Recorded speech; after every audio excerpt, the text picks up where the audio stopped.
Muncul polemik, BPN Jateng desak BBWSBS kaji aset tanah. Kita akan lihat datanya. Apakah bantaran sungai itu sudah menjadi asetnya BWWS atau belum? Ini perlu kita kaji, kita teliti, Bu. Badan Pertanahan Nasional atau BPN Jawa Tengah buka suara berkaitan dengan polemik bangunan yang berdiri di bantaran Sungai Bengawan Solo maupun anak sungainya.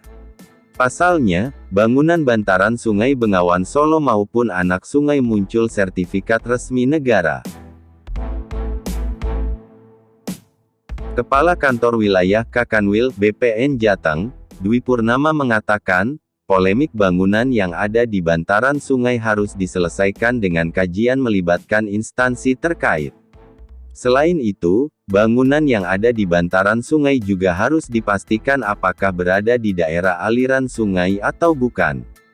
Selain itu, pihaknya juga mempertanyakan, apakah yang bersangkutan mengantongi izin resmi atau tidak ketika mendirikan bangunan di bantaran sungai.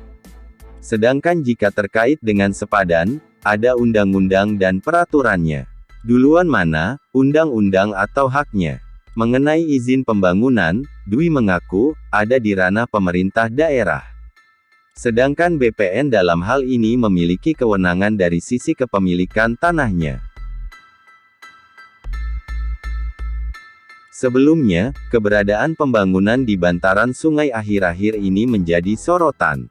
Apalagi, belum lama ini sempat terjadi banjir besar di Solo akibat meluapnya Sungai Bengawan Solo. Selain karena pendangkalan, penyempitan daerah aliran sungai juga dianggap sebagai penyebab banjir tersebut.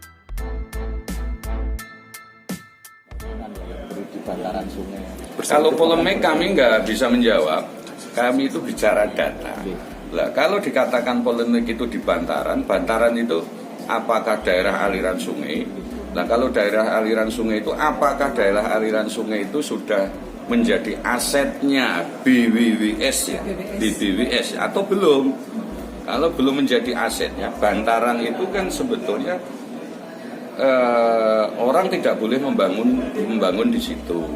Nah, sekarang kalau tinggal di situ izin apa enggak kan gitu ya. Saya nggak mau berpolemik, nggak mau berpolemik. Kita akan lihat datanya. Apakah bantaran sungai itu sudah menjadi asetnya BWWS atau belum? Ini perlu kita kaji, kita teliti, Bu. Ya, kadang-kala kan bantaran sungai itu kan mungkin dulu hak milik adat bisa juga, letter C. Kalau letter C hak milik adat itu ya bantaran itu sebetulnya udah ada haknya. Ya, kalau terkait dengan sepadan itu akan undang-undang dan peraturan kan gitu. Duluan mana undang-undang sama haknya? Nah, itu perlu kita teliti, kita kaji lah. Artinya untuk memiliki sertifikat di kawasan bantaran itu sendiri juga bisa nggak? Kalau memang dia hak milik adat, saya kira haknya bisa, tapi yang tidak diperkenankan adalah nanti catatan restriction-nya. Dia harus catatan kalau di atas bantaran itu kan tentu dilarang untuk dibangun. Ini kan kalau pembangunan, izinnya tentu ada di pemerintah kota. Kalau membangun, kalau BPN dengan hak atas tanahnya. Kalau membangun kan bukan BPN lah. Kalau terjadi orang bangun di bantaran, ya tinggal pemerintah kota. Apa memang diizinkan apa enggak? Kami nggak mau masuk ke sana lah. Domainnya masing-masing.